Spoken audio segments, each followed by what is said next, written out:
Welcome to my world. 2 escargot, pate, frisee, 2 green salads. Okay, dinosaurs here. Lamb chop, steak frites. Shouldn't you be doing something? 2 smoked filet and a pepper steak. Come on, make the dessert. Chocolate tart, please. As a cook, tastes and smells are my memories, and now I'm in search of new ones. So I'm leaving New York City and hope to have a few epiphanies around the world, and I'm willing to go to some lengths to do that. I'm looking for extremes of emotion and experience. I'll try anything, I'll risk everything, I have nothing to lose.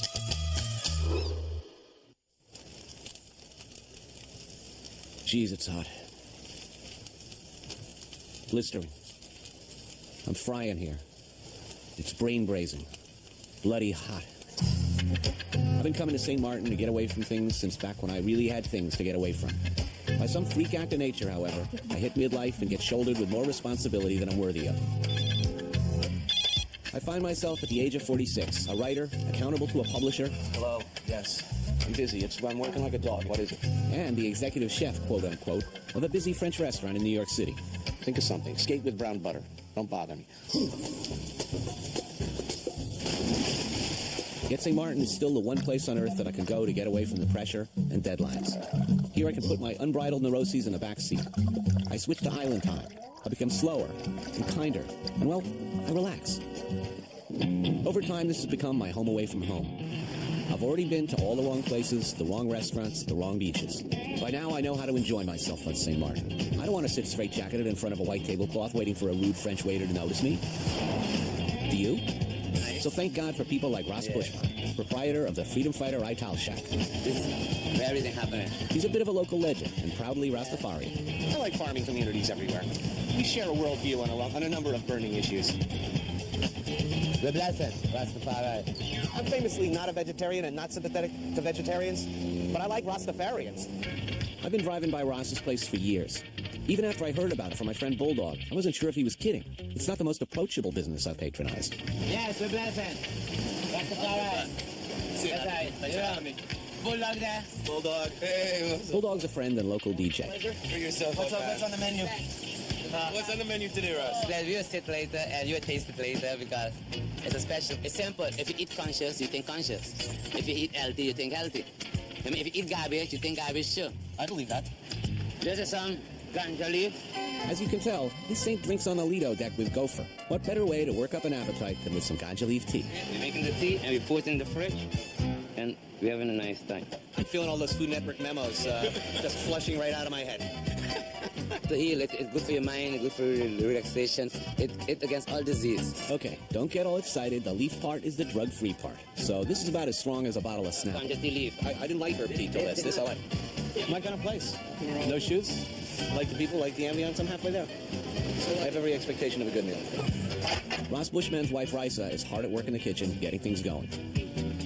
This kitchen reflects the Rastafarian beliefs of keeping it simple and using what you've got. Why buy a fancy stove when the wheel rims from your old VW bus are handy? And why waste money on an oven when 2 pieces of corrugated metal are right at hand? I put the fire, I put it on the top, and then I bake my things like that. When I make lasagna, bread, yes, I bake it so. I don't use no oven. Even the charcoal used is simple and natural. That is no artificial one. This is the one made of wood, you know? This is the culture. This is our culture. Now they're using gas stove and so. This is a real blessing.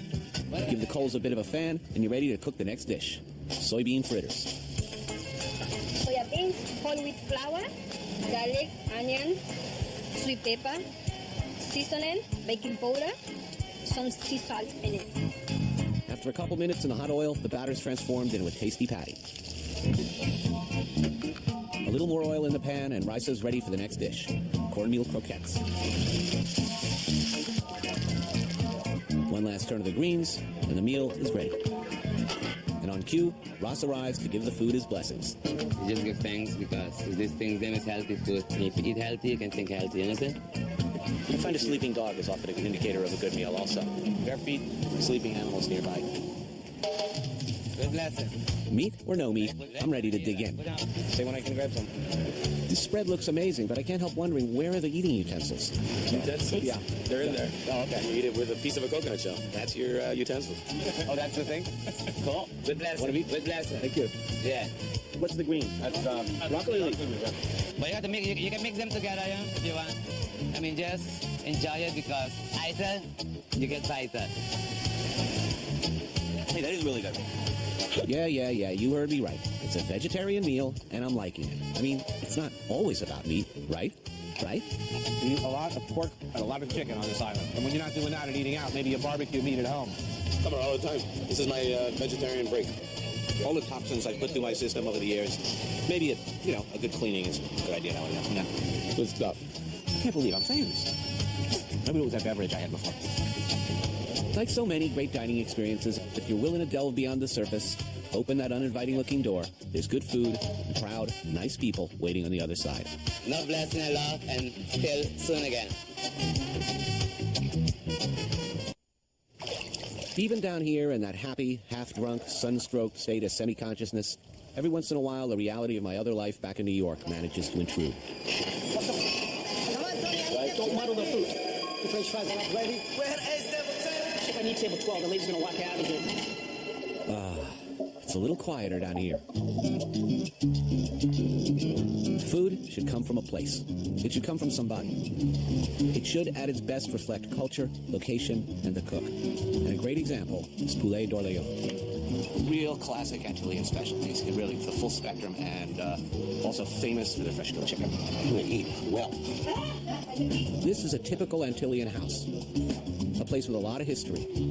Chef, good to see you again. So, what am I eating tonight? Tony, one of the best and most respected chefs on the island, cooks, and his sons serve and help out. You are in some way related to the chef, is that Yes. right? He's our partner. This is a way to solve a lot of my problems in New York. All my floor staff should be related to me by blood. What they serve, unsurprisingly, is some of the best fresh-killed Creole-style chicken on the planet. And an array of well-prepared Caribbean Creole specialties like Bourdain, conch, okra, stuffed crabbacks, and seafood. That's the international signal that the chef wants the floor staff. I like that. Oh, what do we have here? We have Bourdain, lamb. That's in French. Bourdain lambi means Bourdain conch, and I brought him garlic bread. Oh, this is great. And the garlic butter was made by my brother. Oh, yeah? Outstanding. And that wonderful creamy, gooey, spicy texture. You don't see a lot of this where I come from. I don't think they have conch in Hudson. Not only are my new friends deft in the fine art of food service, but they're well-versed in a number of subjects, Okay, those like days, cars, If you see an accident on the hill, it's a $20 charge. why this island is great, we have nice people here. For the beaches, I like the girls. and a general concern for my career. Yeah. does the boss yell at you? You know, the smoking. Can you really have to smoke all the time and stop cursing on camera? Food Network. Yeah. I think I know what you're So while these future Food Network executives ponder my career, Dad's back in the kitchen moving on the fresh conch. We're going to operate it. So it's cut in half. So you can put the stuffing inside. Fish stuffing. It's a very delicious dish. The Creole sauce. A few minutes in the oven, and it's good to go. Oh, thank you very much. This is really good. Tender, too. Conch in the hands of anything less than an expert could be really tough. Yeah, let me get a chicken. It's ready. The chicken's been marinated for 24 hours. Roasted, the juices saved and mixed with Creole sauce to be used for basting. Oh, fantastic. Half a chicken Creole. Now, this is what I came for. This is what you're famous for. Thank you so much. Appetit. That's good appetite. Oh, man, the difference between a mass-produced, crummy supermarket chicken and the real deal is like night and day. This is a noble bird. You know, the best food comes from somebody identifiable. I mean, I always wanted to know who lived in this house. I mean, I always wanted to eat here. It's not just the chicken. There are other reasons to love this place. And it makes me feel all the luckier to be here. Let's put it this way. If you don't give this place a try, you're too dumb to live.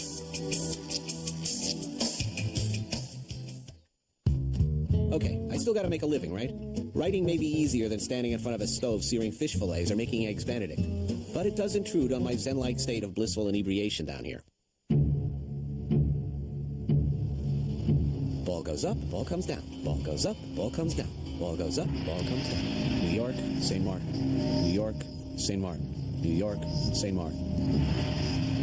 Suddenly, a moment of clarity, and everything comes into focus. Oh yeah, I'm making progress now. Chicken or ribs? Ribs or chicken? Chicken or ribs? Ribs or chicken? I think I need to get some air. What the hell am I doing? Nothing like a near-psychotic episode to kickstart your appetite. On the island of St. Martin, barbecue is serious business. A naked light bulb in the dark, a plume of smoke, bare picnic table, waiters who do not look like anyone in your circle of friends. But look closely. Put aside your preconceptions about sterile, cheery, well-lit places. It's all here, man. The ribs themselves seem a little fattier, a little juicier. Oh, they're beautiful, man. The best in the world. Johnny, international man of mystery, he got smart. He probably saw. Do 2 or 3 things well, do it relentlessly, people will find you. That's it. That's what you get at Johnny B under the tree. All the time, all the ways. Okay, enough with the restaurant plugs already. Let's eat. Oh, look at that. Oh, that's a beautiful thing. Thank you. At Johnny B under the tree, it's all about the ribs. This is good stuff. Nirvana for all us knuckle-dragging carnivores. Tender, tasty, crunchy, flavorful, delicious. An awesome meal. Nothing like a mound of meat to make your worries float away. Maybe, at last, I can put the writings and work and all my other New York City nonsense behind me. Maybe.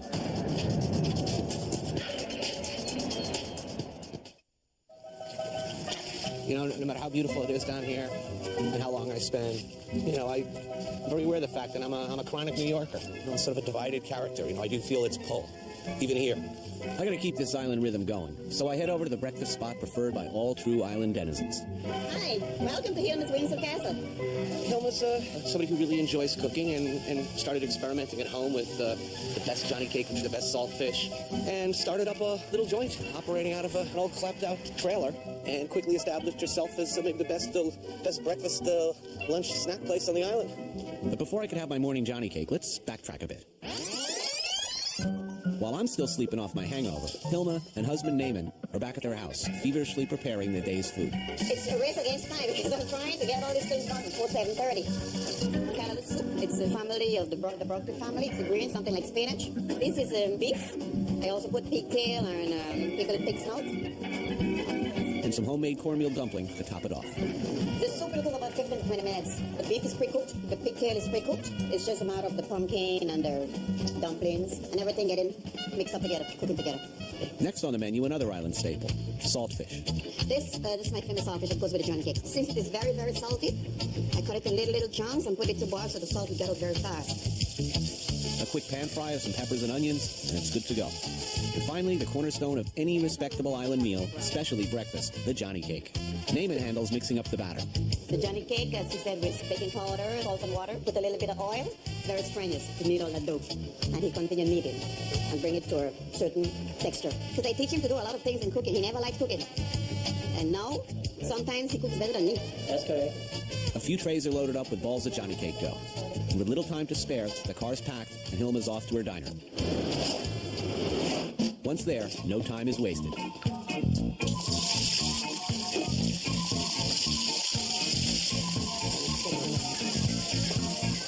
It's swelling. It's rising more and more, the more heat it gets. Now it's cooked. It's ready. It's all done just in time for the first customers. I'm usually one of them. Oh, yeah. Morning, Helma. How you doing? Good now. Let me get a callaloo soup. Okay. Johnny cake and saltfish sandwich. Everything's good here. Oh, man. That is good. Oh, it's a beautiful thing.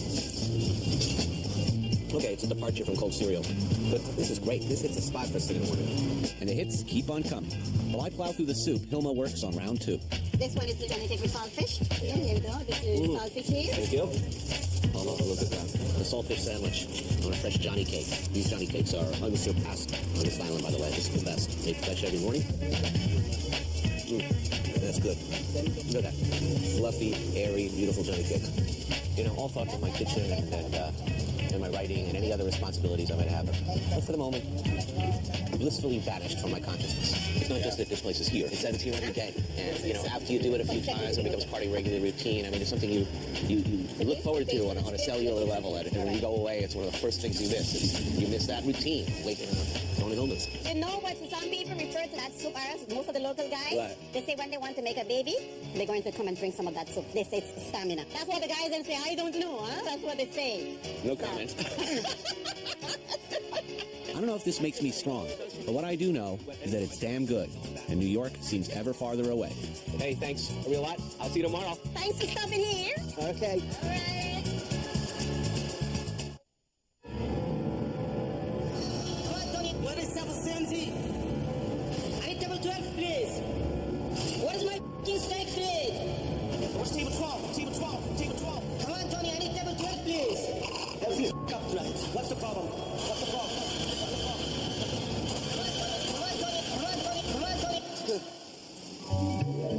occasional nightmare, a reminder of real life. When that happens, I know what to do. Gus's Bar and Grill. Thank God I'm home. If I can't forget my troubles here, I'm calling it quits. Hello. Hi. All right, I think a nice cold Presidente, a cheeseburger, and a good chicken leg. Even though I've, at this point, eaten all around the world, eaten at some very fine restaurants, this is it. My favorite restaurant on earth. So, I'd like to introduce you to my oldest friend on the island. We've known each other since when, 1983? We used to be like just a little shack, some sticks, a cooler, and a barbecue. You understand though, that I'm not kidding. That this is my favorite restaurant on earth. Because like the elements of a perfect restaurant, they're all here. Okay, it's really good food. I mean, you could not possibly ask for better ambiance and atmosphere. I mean, look at this. This is it for me. And, of course, no footwear. Yeah, this is my kind of restaurant. Okay, there is a cheeseburger. Thank you. Would like My chicken? Okay, I guess it all comes back to the cheeseburger, doesn't it? White truffles. This is it. You wonder, especially if you're an neurotic New Yorker like me, is it possible to be happy? I think, this is the first place that convinced me that I can be happy. And I can not only be happy, but I can be happy for long periods of time. And that carries you through all the tough times. When you know that there's a place and people and food, there's somewhere you can go where you know you can always be happy. It's as good as it gets.